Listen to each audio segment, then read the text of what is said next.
Time to head back to the polls once more. We take a look at who's in the runnings for tomorrow's primaries coming up. President Obama goes head-to-head with Fox's own Bill O'Reilly. I'm Kelly Wright in New York. More on this story coming up.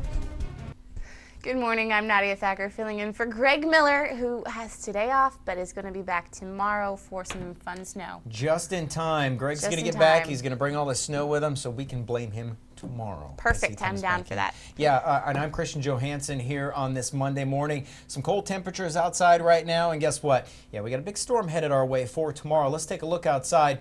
The good news about this morning, we do have cold temperatures, but winds have been relatively calm. I'm expecting winds to pick up maybe a little bit here this morning, maybe 1 to 5 miles per hour, but that won't be probably for a couple hours here. -4 degrees outside, so if the winds pick up, we're talking about a little bit of a wind chill around the area. -2 in Trimble, -1 in Avenue City. Folks, we have a winter storm warning in effect starting tomorrow morning through midnight. 6 to 9 inches possible. We're talking about heavy snowfall, some windy conditions, and some very dangerous driving conditions for tomorrow. We'll get into detail about this coming up in a few minutes. So, thanks, big Christian. storm. And Get tomorrow, prepared. voters heading to the polls possibly, so definitely. Maybe. We can get outside of our driveways. Right. Thank you. Voters could be heading to the polls tomorrow to narrow down the city's 2 council races at large in District 5. 10 candidates are contending for the city's 3 at-large seats. Voters will choose 6 of those candidates to appear in the April 8th election.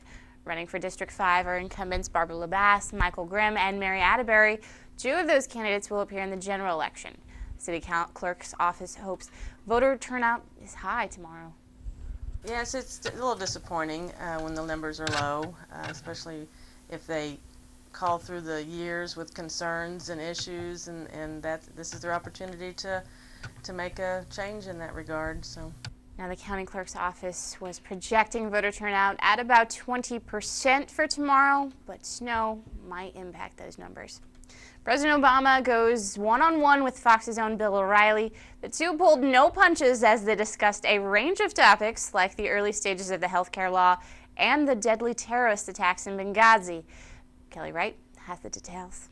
It's been well documented that the rollout of the Affordable Care Act has seen its number of dilemmas, from glitches on the healthcare.gov website to mistaken promises about insurance carriers. While President Obama admits to the problems, he says it's well in the past. I don't think anybody anticipated the degree of problems that you'd had on healthcare.gov. The good news is that right away we decided how are we going to fix it. It got fixed within a month and a half. It was up and running, and now it's working the way it's supposed to, and we've signed up 3 million people. Mr. Obama also playfully dodged what Bill O'Reilly suggests could have been the president's biggest mistake in the past 5 years. Was it the biggest mistake of your presidency to tell the nation over and over, if you like your insurance, you can keep your insurance? Oh, Bill, you've got a long list of my mistakes in my presidency. No, really. The president also commented on the attacks on the U.S. consulate in Benghazi, Libya, where 4 Americans were killed. He defended why his administration initially described the attack as a spontaneous mob protest. Although it's been documented, officials knew it was a terror attack the moment it was taking place. A move some critics allege may have been a political posturing. We revealed to the American people exactly what we understood at the time. The notion that we would hide the ball for political purposes when a week later we all said, in fact, there was a terrorist attack taking place the day after I said it was an act of terror, that wouldn't be a very good cover-up. You can catch more of our interview with the president on the O'Reilly Factor Monday night at 8 p.m. Eastern on the Fox News Channel. In New York, Kelly Wright, Fox News. Snow and ice hitting St. Louis hard this winter. The city's already over budget for snow removal and pre-treatment. Crews spent Saturday night salting roads after freezing rain moved through the area. The city's streets director says even though the department is over budget, he's ordered $500,000 worth of salt and the city is stocked up. Oh, we're ready. It's good at night. The volumes are down. It's easier. I'm more thinking about, Tuesday's storm and next Saturday's storm that they're predicting. He adds the city will pull money from next year's budget or will allocate money to make sure crews can continue to work.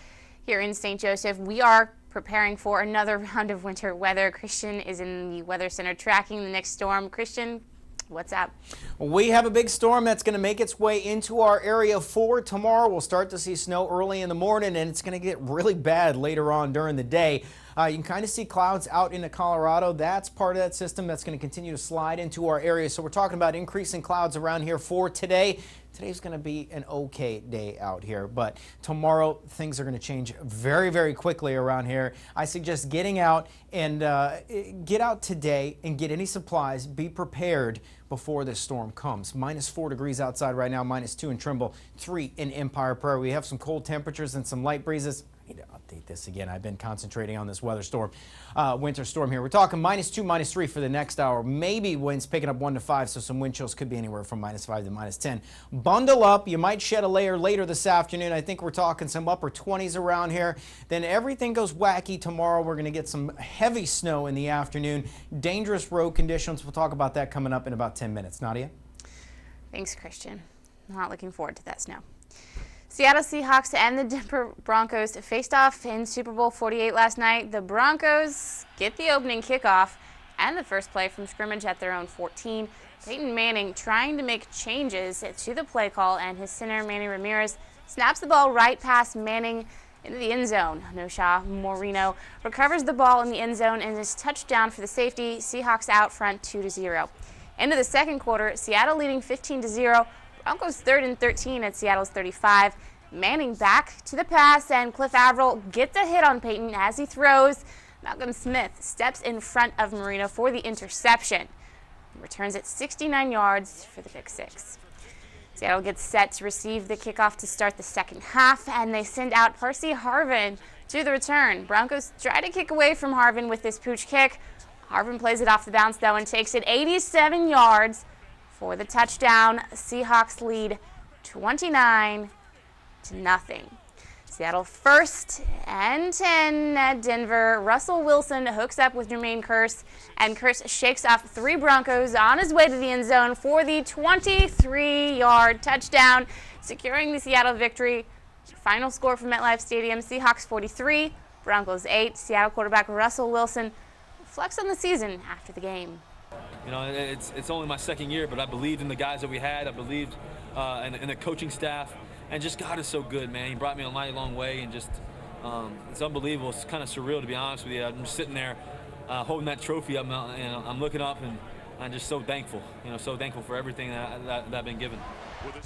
Smith was named Super Bowl MVP, finishing the night with a fumble recovery and an interception return for a touchdown.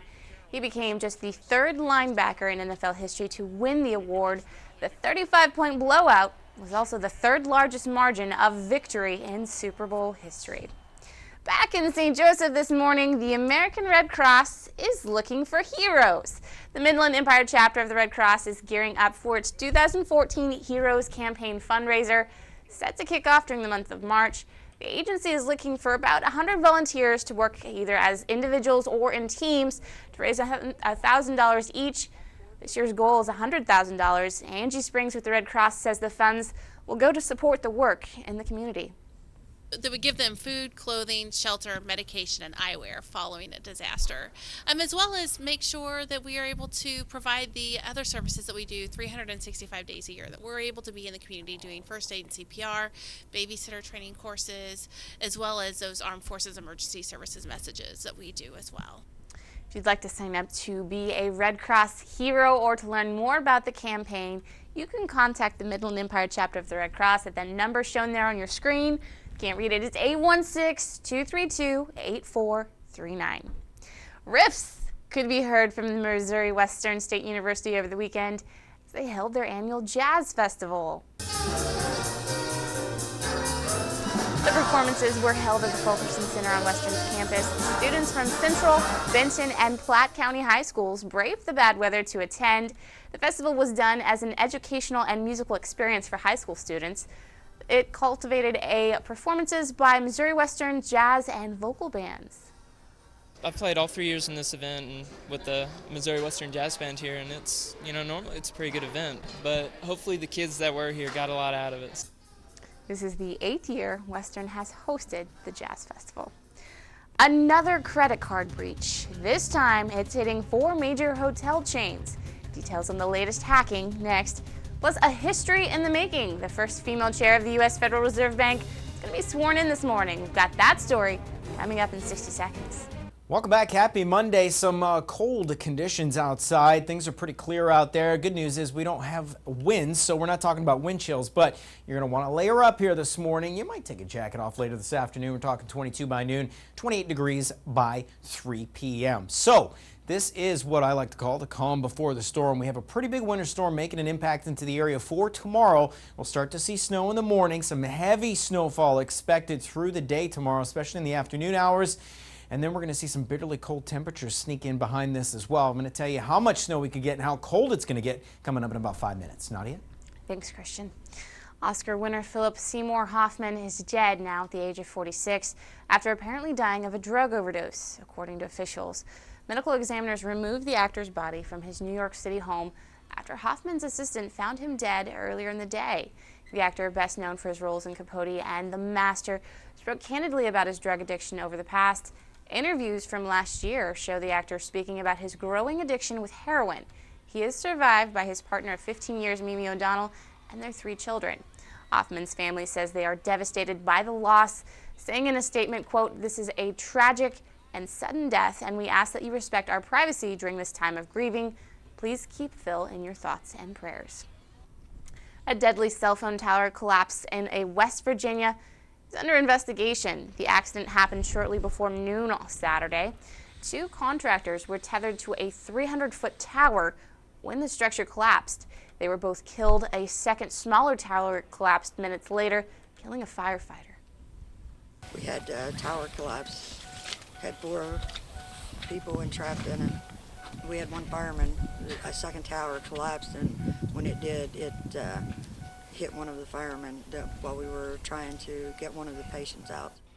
3 people were killed and 2 more injured in that accident. Janet Yellen makes history this morning. She's being sworn in as the first female chair of the U.S. Federal Reserve Bank. The public swearing-in ceremony is scheduled for about 8 o'clock this morning. Yellen officially took over the office on Saturday, replacing Ben Bernanke. She's been a member of the Fed Board of Governors since 1994. As chair, Yellen will direct economic policy for the U.S. Central Bank. A company that maintains franchises for 4 major hotel chains may have had customers' payments stolen by hackers. Security researcher Brian Curbs says White Lodging fell victim to major cyber attacks. Banking industry sources noticed fraud among hundreds of cards used at Marriott hotels last year. White Lodging says it is investigating. The company runs franchised hotels under the Marriott, Hilton, Sheraton, and Westin brands. Tow truck drivers are busy cleaning up a 21-car pileup in Fayetteville, Arkansas. The pileup slowed down traffic Sunday afternoon. Crews continued to pull cars out as Sunday evening rolled around. Some cars were smashed into trees, others buried by the snow. 5 inches of snow making driving conditions very dangerous. No injuries were reported. Falling ice. This is some crazy footage here. Temporarily shuts down a South Carolina bridge near Charleston. Take a look at these pictures. You can see the sheets of ice and daggers hitting the ground. Not all drivers were successful in dodging this ice, though, before the bridge was shut down. At least a dozen have filed claims with their insurance companies because their vehicles were damaged by the ice. So it was falling, and it would obviously be in a sheet until it got very close to the car, shatter on the car or shatter on the pavement. But it was hitting a lot of cars. I was shocked to see ice falling. At first I thought it was falling off the cars, which I've seen for the last 2 days. And that's pretty intense too when that happens. Emergency personnel say 1 driver had to be treated at a hospital after ice shattered their windshield and sent glass into their eye. The bridge has since been reopened. On the other side of Storm Tracker 26, we take a look at how man's best friend saving the lives of cancer patients, plus some basketball action as the Kansas Jayhawks take on the Texas Longhorns. We got those recaps ahead. And we are talking about a big winter storm making an impact into the area for tomorrow. I'm going to tell you how much snow we could see around here and the effects of it after how cold we could see our temperatures get. Coming up next. Bill Self and the Kansas Jayhawks in action over the weekend on the road facing the Texas Longhorns. First half, Texas up 8. Isaiah Taylor pushes the ball in transition and spins down the lane for the great finish, 27-17 Texas. Later in the half, Texas up 14. Brennan Green spots up from the wing, but Jonathan Holmes gets out for the big rejection. And into the second half, more from the Longhorns. We're going to see Taylor Briggs bringing the ball up in transition and glides right to the rim for the layup. Longhorns out front 42-12. And then down too much from the Longhorns, DeMarcus Crocker finds Cameron Ridley down low for the big dunk and foul, locking up the Longhorn victory. Forecast for this week. Yeah, we're talking about a big storm making an impact into the area for tomorrow. I don't want it. Folks, if you haven't gone shopping for food, I suggest doing it today. out I think today. everybody else is going to be doing it, especially. You ever notice milk and bread always gone when there's a snowstorm coming? You so need it to make everything. go get it if you want it. Anyways, we're talking about a decent day for today. It is very cold outside right now. I think temperatures around 28 for today. Some partly cloudy conditions. We'll see clouds increase as this system gets ever so closer to our area. We could be talking about 5 to 9 inches possible around here for tomorrow. It will start early in the morning. Then some cold air is going to pump into the area here. 8 for tomorrow, Wednesday afternoon. Minus 11 degrees possible Thursday morning. More snow possible Friday and Saturday. I'm seeing that cold and snow, so we're not going to be able to get rid of any of this until spring. Is that? Pretty much. All right, thanks, Christian. With the primary election in less than 24 hours, we've got to look at who's in the running for St. Joseph City Council. That story ahead. Also, snow and ice hitting hard in St. Louis. More snow on the way. It isn't looking good for the city's already depleted budget. Details when we come back.